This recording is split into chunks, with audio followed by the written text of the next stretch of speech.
알렐루야, 알렐루야. 주님이 말씀하신다. 나는 하늘에서 내려온 살아있는 빵이다. 누구든지 이 빵을 먹으면 영원히 살리라. 알렐루야.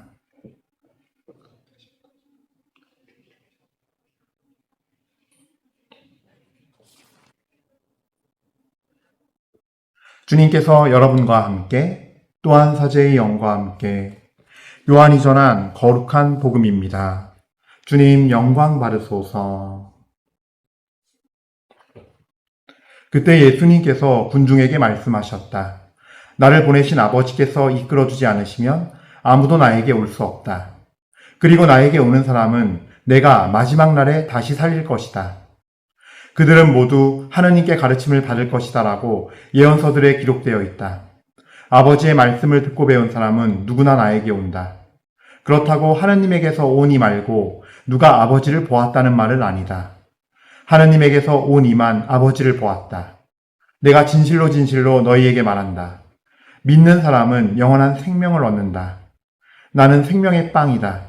너희 조상들은 광야에서 만나를 먹고도 죽었다. 그러나 이 빵은 하늘에서 내려오는 것으로 이 빵을 먹는 사람은 죽지 않는다. 나는 하늘에서 내려온 살아있는 빵이다. 누구든지 이 빵을 먹으면 영원히 살 것이다. 내가 줄 빵은 세상에 생명을 주는 나의 살이다. 주님의 말씀입니다. 그리스도님 찬미합니다.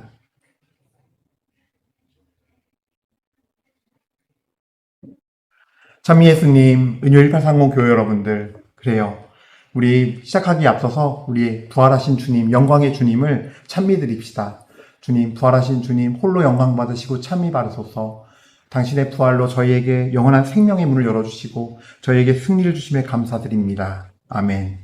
자, 오늘 말씀도 계속 지금 요한복음 6장 44절부터 51절 말씀, 계속 이 생명의 빵에 관한 말씀을 하시는데, 오늘은 드디어 6장 51절에 아주 분명하게 말씀하십니다. 나는 하늘에서 내려온 살아있는 빵이다. 누구든지 이 빵을 먹으면 영원히 살 것이다. 내가 줄 빵은 세상에 생명을 주는 나의 살이다. 예. 이 말씀은 사실 우리 교회, 정말 예수님께서 최후의 만찬을 통해서 어떻게 교회가 앞으로 주님을 섬겨야 되고 이 예수님의 시대 이후로부터 당신께서 승천하신 뒤에 교회 공동체가 어떻게 주님을 섬겨야 할지 최후의 만찬 통해서 보여주셨는데, 사실은 그것의 어떤 영적인 이 토대가 되는 말씀이죠. 예. 근데 최후의 만찬은 사실 식사 형태로 있지만 사실 영적인 의미 뭐예요? 십자가에서 당신의 정말 그 죽음, 피를 쏟고 살이 찢겨나가고 그러면서 우리를 용서해 주시는, 그래서 그 모든 것을 그냥 최후의 만찬이나 식사 자리에서 빵과 포도주로 그걸 거룩하게 하시어 이제는 우리에게 당신의 살과 피로 영할 수 있도록 이렇게 영가, 육적으로 눈에 보이는 음식이 아닌 믿음으로 영해야 하는, 믿음으로 모셔야 하는, 믿음으로 받아 먹어야 하는 것으로서 바꿔주시고 그리스도의 순환의 의미를 이 최후의 만찬을 통해서 지금 오늘날 미사로 알려주고 계신 거죠. 그래서 우리가 받아 모시는 성체는 그냥 세상의 눈으로 봤을 때는 그냥 누룩 없는 하얀 밀가루 덩어리에 불과하지만 실제로 뭐예요? 이 아무것도 없는 순수한 밀가루가 정말로 완전히 모든 것을 비워냈기에, 누룩 없이 그냥 순수한 상태로 완전히 비워내 있기에 예수님께서 그 안에 들어오시어 예수 그리스도가 되는 놀라운 신비를 우리에게 보여주는 것이고, 사실 이 성체와 성결의 신비는 바로 예수 그리스도의 십자가의 죽음, 순환과 죽음, 그걸 통해서 구원하시고 부활하신 그 승리를 상징하는 우리에게 주시는 영적인 영약이자 영적인 양식인 거죠. 그래서 이 자체가 눈으로는 빵일지라도, 빵의 모습이고 밀가루 떡의 모습일지라도 이거는 바로 주님의 몸이라는 거, 이 포도주는 술이 아니라 주 예수 그리스도의 피라는 거, 우리는 그거를 믿음으로 영하는 것입니다. 근데 여기에 굉장히 중요한 어떤 신비들이 담겼어요. 일단은 오늘 45절 말씀 보면요, 그들은 모두 하느님께 가르침을 받을 것이다라고 예언서들에 기록되어 있다. 아버지의 말씀을 듣고 배운 사람은 누구나 나에게 온다. 이게 가장 중요한 전제 조건이에요. 뭐냐면요. 하나님께 가르침을 받고 그 가르침을 따라서 우리가 믿음으로 그것이 믿음이 될 때 그 말씀이 살아있는 영이며 영의 양식이 되고 생명의 말씀이 되어서 우리가 믿음으로 받아들일 때 그것이 생명이 되는 거거든요. 그 믿음을 통해서 우리는 가르침을 받고 그 말씀을 통해서 예수 그리스도가 누군지 알아뵙고 그리고 그랬을 때 이 빵은 비로소 예수 그리스도의 성체가 된다는 거예요. 그리고 두 번째로 더 중요한 게 있어요. 바로 오늘 요한복음 6장 48절에 있어요. 우리가 이 성체를 성체로서 받아 모시기 위해서 어떻게 해야 되느냐에 아주 중요한 말씀이죠. 나는 생명의 빵이다. 49절 말씀입니다. 너희 조상들은 광야에서 만나를 먹고도 죽었다. 50절 그러나 이 빵은 하늘에서 내려오는 것으로 이 빵을 먹는 사람은 죽지 않는다. 자, 여러분들 맞아요. 광야에서 만나를 먹고도 죽었어요. 근데 인간의 수명을 다해서 죽었다는 의미도 있겠지만 여기는 이 말씀은 영적인 말씀이에요. 그러나 너희 조상들은 광야에서 만나를 먹고도 죽었다. 그들이 모세가 이스라엘 백성을 끌고 왔을 때 백성들이 불평을 하자 그때 막 하늘에서 막 메추라기들이 떨어져서 그걸 고기를 배불리 먹었죠. 그 뒤에 또 뭐가 있었어요? 하나님께서 만나를 주시기 시작해요. 아침에 이렇게 하얗게 뽀얗게 쌓여 있어요. 그래서 하루 먹을 만큼만 가져가게 하셨고 안식일이 있는 날은 이틀치를 가져가게 하시고 그 이상을 가져가면 썩어요. 먹지 못해요. 욕심부리면 안 돼요. 그래서 딱 먹을 만큼만 정말 주님의 기도 말씀대로 오늘 저희에게 일용할 양식을 주시고란 말씀대로 만나를 주셨어요. 근데 그 만나를 먹고 가는 광야 여정 속에서 여기서 만나를 먹고도 죽었다는 의미는 다른 게 아니라 그 여정 속에서 이들이 불만, 즉 불순종에서 나오는 불만들, 내 기분이랑 내 감정이랑 난 이렇게 생각하는데 이렇게 안 해주셔. 물이 없어, 뭐가 없어. 불평하는 그들의 그 불순종, 불만을 품고 모세 말에 대들고 반기를 하고 하는 그 불순종한 자들은 그 만나를 먹고도 다 죽었어요. 예. 그리고 가장 결정적인 사건은 12명의 정탐꾼들을 가나안 땅으로 먼저 보냈죠. 거기에는 여호수아와 칼렙이 포함되어 있었어요. 갔다 왔는데 여호수아와 칼렙만 빼고 나머지 사람들은 그 가나안 갔더니 진짜 열매도 크고 한데 다 좋은데 거기 막 거인족들 우리는 그들에 비하면 개미다. 우리 상대가 안 된다 그들한테. 이제 우린 거기 가면은 다 몰살당한다 라고 하면서 막 여기까지 왜 끌어냈냐고 돌아와서는 그 광야에서 불평불만을 하고 그걸로 모자라서 사람들 선동해서 이스라엘 백성들이 마치 막 정말 통곡하고 대산날처럼 자기를 무슨 장례 치르는 것처럼 그렇게 하면서 막 모세에게 막 반기를 들게 만들었어요. 그랬을 때 하느님께서 완전히 진노하셔서 여호수아와 칼렙만이 그 가나안 땅을 통과했어요. 들어가게 되었어요. 누구를 이끌고? 광야에서 태어난 에집트의 종살이의 삶을 겪지 않은 광야에서 태어난 새로운 세대들과 함께. 그러니까 가장 큰 사건이에요. 그 불순종으로 인해서 광야에서 만나를 먹고 하나님이 매일매일 살려주시고 매일매일 일용할 양식을 공급해 주시고 우리에게 당신의 자비로 필요한 것들을 풍족하게 채워주신 하나님이었는데 필요한 것만큼 그 하나님을 끝내 믿지 못하는 삶. 그래서 그 불순종으로 인해서 그들은 죽게 되었어요. 이거는 우리에게 시사하는 바가 있어요. 뭐냐면요. 하늘에서 내려온 이 영원한 생명의 빵도 우리가 주님 앞에 계명을 어기고 말씀에 순종하지 않고 그분의 뜻에 순종하지 않고 그분을 믿지 않을 때 이 영원한 생명의 주님의 성체가 우리에게는 구원의 영원한 삶을 주는 구원의 양식이 되지 못한다는 거예요. 시모님, 성체를 무시하십니까 지금? 저 같은 죄인도 살리는 게 성체인데요. 그 말씀은 틀린 말이 아닌데 문제는 그 성체를 받아먹는 나에게 있다는 거예요. 내가 그렇게 영원한 생명으로 오시고 진리로 오시고 참빛으로 오시는 걸 불순종을 거부하는 행위거든요. 그래서 내 스스로가 주님의 빛을 받기를 거부하고 그 말씀이 내가 생각했을 때 내 생각과 다르고 내가 추구하는 가치와 다르고 나의 원의와 다르기 때문에 거부하는 삶으로 살아가는 모습들을 통해서 구원의 빛이 나에게 내가 구원을 받고 내가 예수님을 거부하기 때문에 영원한 생명이신 그분을 거부하는 현상이 불순종이거든요.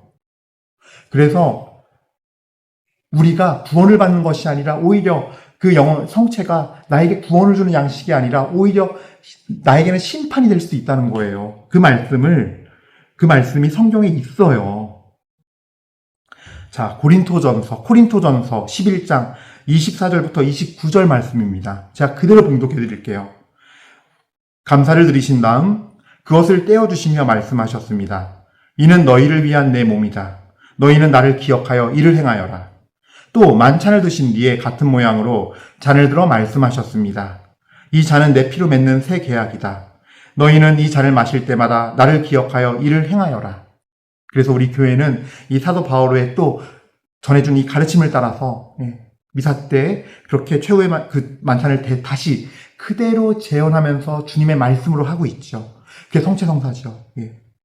26절부터 다시 봉독합니다. 여기서부터 중요해요. 사실 주님께서 오실 때까지 여러분은 이 빵을 먹고 이 잔을 마실 적마다 주님의 죽음을 전하는 것입니다. 그러므로 부당하게 주님의 빵을 먹거나 그분의 잔을 마시는 자는 주님의 몸과 피에 죄를 짓게 됩니다. 우리의 마음과 양심과 삶을 살펴봐야 돼요. 부당하게 주님의 빵을 먹거나 그분의 잔을 마시는 자가 주님의 몸과 피에 죄를 짓는 거라 그랬어요. 이게 바로 모형성체의 교리의 근본 뿌리예요. 그러니 각 사람은 자신을 돌이켜보고 나서 이 빵을 먹고 이 잔을 마셔야 합니다. 그래서 내가 통회하고 회개하고 고해성사 보라는 거예요. 우리 교회는 그래서 이거를 교리로 지정한 거예요. 그래서 모형성체에 관한 교리로서 한 부분으로서 성체에 대한 올바른 신심이 어떤 것인가를 규정하면서 내가 죄를 고해성사 봐야 할 만큼의 죄를 지었다면 고해할 거리가 있다면 성사를 봐야 한다면 내 자신이 회개하고 마음을 깨끗이 하고 성사를 보라는 거예요. 왜냐하면 죄라는 건 결국 모든 것이 결국은 다 주님께 대한 불순종의 문제이기 때문이에요. 말씀을 따르지 않고 계명을 지키지 않는 게 뭐예요? 불순종의 가장 기본적인 형태잖아요. 마지막 구절 11장 29절입니다. 이 말씀이 진짜 무서운 말씀이에요. 주님의 몸을 분별 없이 먹고 마시는 자는 자신에 대한 심판을 먹고 마시는 것입니다. 다시 한번 읽어드릴게요. 봉독할게요. 주님의 몸을 분별 없이 먹고 마시는 자는 자신에 대한 심판을 먹고 마시는 것입니다. 알겠죠? 그래서 우리도 우리 예전에 이 이스라엘 백성들 탈출기를 해서 이집트를 탈출해서 그 광야 여정을 걷는 그거는 옛 생활을 끊고 홍해 바다를 건너는 그 세례를 통해서 주님의 자녀가 되어서 새로운 여정을 시작하는, 그래서 이제 인생길이 달라졌어요. 옛 생활을 할 때는 그 인생이 진짜 세상이고 진짜 전부였지만 이제는 주님의 나라로 가는 나그네 길이요, 광야 여정이에요. 그냥 광야길을 걷는 것이 인생 여정이에요. 그거의 예표예요. 모세와 이스라엘 백성 60만은. 그런 여정 속에서 불순종과 불순종의 문제는 매우 중요한 문제예요. 모세를 통해 하신 말씀을 지키느냐 안 지키느냐, 거기에 불만을 갖고 불평을 하고 내 생각을 담아서 내 마음대로 하느냐 안 하느냐는 매우 중요한 문제예요. 근데 이 광야의 인생 여정 안에서도 우리도 똑같이 중요한 문제라는 거예요. 내 생각에 따라서, 내 마음에 따라서, 내 기분에 따라서, 내가 옳다고 여기는 나의 의로움에 따라서 우리가 주님께 불순종한다면 만나를 먹은 백성과 우리가 똑같아진다는 거예요. 영원한 생명이며 빛을 거부하는 거기 때문에 내 스스로가. 그래서 이런 표현을 쓴 거예요. 분별 없이 주님의 몸을 먹고 마시는 자는 심판을 먹고 마시는 거라고. 기다리는 거는 주님의 심판인 거죠.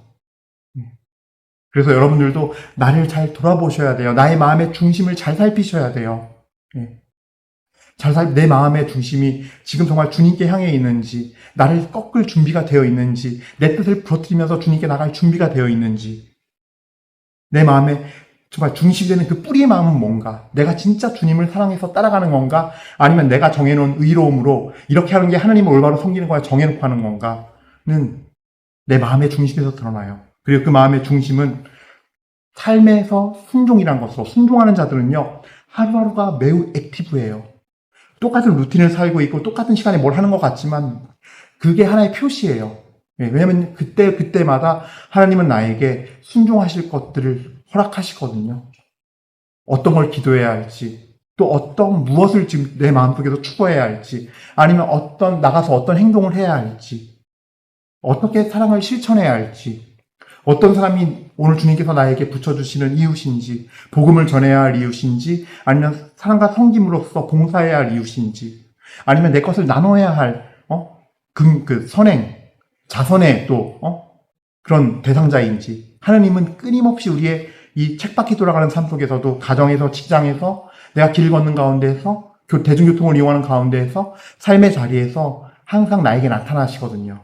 보여주시고, 일깨워주시고, 알려주시는 주님이며, 그걸 순종하도록 인도하시죠.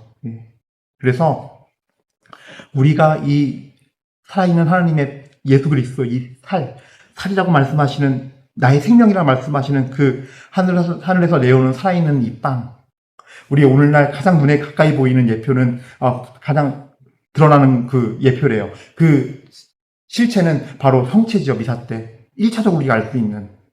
우리는 이 성체를 어떻게 모시느냐부터 봐야 하는 거예요. 그랬을 때 우리도 광야에서 만나를 먹은 그 불순종한 이스라엘 백성처럼 이 성체를 모신다면 우리에게 구원이 있는 게 아니에요. 고린도전서 11장 29절 말씀처럼 심판을 먹고 마시는 것이 될 수밖에 없어요. 그래서 여러분들, 우리가 미사 때 모시는 이 살아계신 예수님, 이 성체, 나는 어떠한 삶 지향을 갖고 내 마음의 중심은 어디에 있으면서 어떤 지향을 갖고 순종하는지 안 하는지를 봐야 돼요. 자꾸 순종을 강조하는 이유는요, 결국 예수님을 믿는 것, 사랑하는 표현이요, 순종으로 드러날 수밖에 없어요. 순종이 아닌 다른 행동들은요, 다 주님으로부터 오지 않는 것들이거든요. 그래서 내 열심으로 하는 기도, 내 열심으로 하는 이런 것들 소용없어요. 로마서에도 사도 바오로께서는요, 자기네 동족인 유대인들을 얘기할 때 그들은 하나님과 의로운 관계를 맺는 법, 올바른 관계를 맺는 법을 추구했지만 자신들의 열성으로 했기 때문에 그것이 실패했다고 얘기해요. 그렇게 말씀하세요. 그러니까 내 열성만 가지고 내 방식으로 되는 게 아니에요. 철저하게 나는 다 죽고 내려가야 돼요. 그리고 주님께서 나에게 무엇라 말씀하시는가, 나는 내 건 다 그냥 불살라서 재료 만들고 그 온갖 견고한 나의 생각들, 견고한 그 성벽과 같은 그 거짓 성전들은 다 홈써야 돼요. 그래서 순종의 문제는 구원받느냐 안 받느냐에 있어서 매우 중요한 문제예요. 왜냐하면 믿음도 사랑도 희망도 다 주님께 하는 순종으로 표현되거든요. 아브라함이 그랬듯이 희망을 갖고 나에게 아들 하나 덤지해 주지 않지만 너희 후손이 모래알처럼 많을 거야. 저 별을 보렴. 저 별처럼 많아질 거야 했을 때 희망을 갖고 받아들이잖아요. 그랬을 때 그것을 하나님께서는 의로움으로 인정하셨다 그랬어요. 창세기에 보면요. 그래서 우리 모두 순종을 통해서 사랑과 주님께 대한 사랑, 주님께 대한 믿음, 주님께 대한 희망을 고백합시다. 그래서 이 하늘에서 내려온 살아있는 빵인 성체가 진정으로 나에게 영원한 생명을 주는 영적인 양식이요, 영약이요, 나의 인생 강약길을 걷게 하는 영양제요, 또 미사가 끝나고 밖에 나갔을 때는 내가 감실이 되는 역사가 있기를, 그 축복이 여러분에게 임하기를 바라겠습니다. 아멘. 잠시 묵상하시겠습니다.